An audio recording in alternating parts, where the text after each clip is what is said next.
So I put the kid in the cupboard and I go, right, I'm going to transform into an alien. And then I realised that the cupboard was locked. I'd shut it and locked it. I didn't have a key.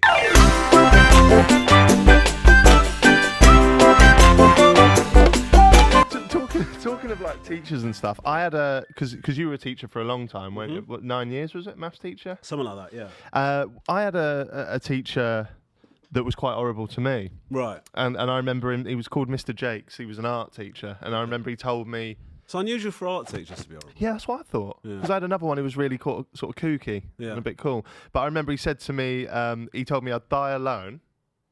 This is genuine. He said I'd die alone and that I'm not special. He sat everyone down. He said, your parents will forever be telling you you're special. He said, you're not. None of you individually are special, and you... Oh, he didn't direct it at you specifically? No, he told us all individually that we'd Hold on, he said to the class, you're all going to die alone? Yeah, pretty much, yeah. I think he's projecting. Yeah, he did have quite a terrible life. Yeah. from what I hear. Have you ever said anything to your pupils during your teaching days that perhaps... could come back to bite you? No, I never really raised my voice or said anything like that. I was sort of quite relaxed teacher. I feel like I always used to think of it as like, as a kid, if a teacher started shouting, it wasn't ever very frightening. It was sort of funny. Do you know what I mean? And then you'd start to try and get them to do that again. And so like, and also I just never really lost my. I would never really lose my temper as a teacher.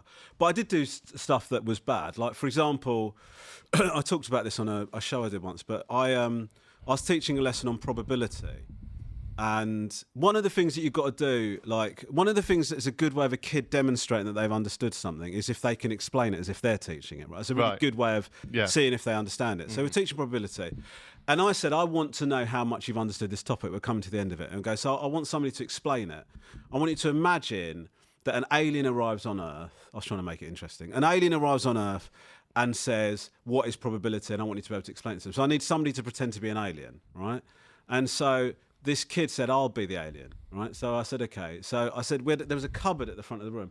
I said, I'm going to put you in this cupboard, and then that's going to be the transformation. It's going to be like your spaceship, and then I'm going to open the door, and you're going to be an alien, all right? And then we're going to get someone to... How old's this kid? 10, 11, something like that. Right. No, must have been older now, like 12. Okay. Why does that matter? That 1 year difference. Anyway. So I put the kid in the cupboard, and I go, right, I'm going to transform into an alien. And then I realised that the cupboard was locked. I'd shut it and locked it. I didn't have a key. So I'd locked this kid in the cupboard. And so I was like, shit. And then I was trying to pull the door up. And obviously the class are like starting to crack up now because like Mr. Ranganathan's locked somebody in a cupboard. Yeah. And I couldn't get it open. I was trying not to panic because I knew that would just add to how funny they would find it. Yeah. So I was like, shit. And then I went to another classroom. And I sort of said, can I have a quick word with the teacher? Because I wasn't in my area. I was in, I think it was in the history block or something. And I said, I've locked that cupboard door and I can't open it. And they said, well, it can be opened from the inside. There's like a latch on the inside. So I was like, okay, cool. So I went back into the classroom and I said, right, mate, can you open the door from the inside? And he just went, because he transformed. And it took so long to convince him to just open the door. It was insane. That's fucking brilliant. What's the thing about you had a shit teacher, didn't you? I didn't have a shit teacher. He was a great teacher, but there was one day where he just like flew off the handle, and there was one kid who was a bit of a knob in the class, always acting out, always playing up. And one day, the teacher just had enough and sat him down in front of everyone and screamed in his face, but said to him that he's going to get no grades, end up in prison and get bummed in the showers. But he said get bummed in the showers. He said you're going to end up getting bummed in the showers in prison. But I was like 15 at the time, so to me, it was like the best thing that ever happened. But like now I'm looking back away on with it. that kind of stuff? No. I mean, I don't think he should have got away with it. I don't know if he did. He wasn't the teacher there much longer after that. I've always thought with sort of pupils, because I think year 11 I was trying to show off a lot. Yeah. So I reckon I was a bit of a prick. Like, right. Same. I was. Yeah, and I don't like thinking of that now, but I always wondered, would teachers go into the staff room and specifically go, that kid's a prick? Okay, so I've got an answer for you. Yeah. It's quite a complicated answer. Okay, yeah. So basically, what I genuinely think is, I mean, look, I don't want to get too deep into this, but like I taught in a comprehensive. I taught only in comprehensive schools, but the first school I taught at was like rated outstanding by Ofsted. It was like really top school. And then I moved to a school that just came out of special measures, right? And it was really hard school to teach at, and like kids would tell you to fuck off and stuff like that. Right. I remember like the first lesson I went into, it took me 25 minutes to get them to sit down, right? They were just like kicking off and throwing shit and stuff like that and swearing at each other and blah. It was really hard. Fucking hell. And they were really difficult. And I had to like, throughout the academic year, I had to get them to a point. It took me a long time to get them to a point where they'd even be waiting for me to start work at the beginning of the lesson. That was like a massive achievement for me personally to get them to that point. But if you read about any of their lives, you'd go, this is fine. I don't, like, you know, the stuff that they had going on at home, you go, why would you listen to, like, why would you come in and suddenly accept what I'm saying to you? Do you know what I mean? Like, you've got such a difficult home life.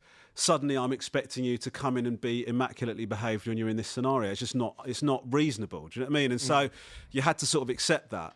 But the truth of it is like, sometimes you get kids that are really difficult, and it is difficult when you're working your ass off and you plan a lesson and one kid just basically, you know, you might spend an evening planning this meticulous lesson where you're going to get them to make shit and it's going to be exciting, and then one kid just destroys that lesson plan. Yeah. It's really difficult for you to not react to that in a way and go, this kid's a little shit. But the kid isn't being a little shit. There's always an explanation. There's always a reason why that, you know, that kid's maybe not getting enough attention at home. That kid's gone through something that day. You've got to try and put yourself in that kid's shoes and try and approach it from their point of view. And we were trained like to, you know, you sort of, the way we'd always do it is like, the kid is not the problem, their behaviour's a problem. And you've got to make it clear to them that's the case. So you don't go, you're messing up my lesson. You go, what you're doing is messing up my lesson. You separate them from their behaviour. So you're trying to let them know through your language and the way that you conduct yourself with them. You don't have a problem with them. You have a problem with what their actions are, right? So it's not that I don't like you.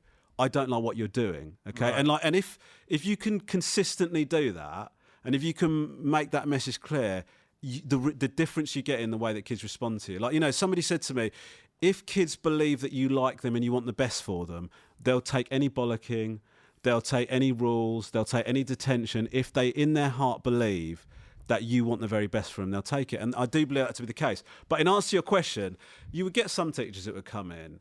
There were some teachers that loved children and would love doing the best for them. And even when they had difficult lessons, they would get that sometimes it goes like that. And there were other teachers who were just like, that nest of pricks.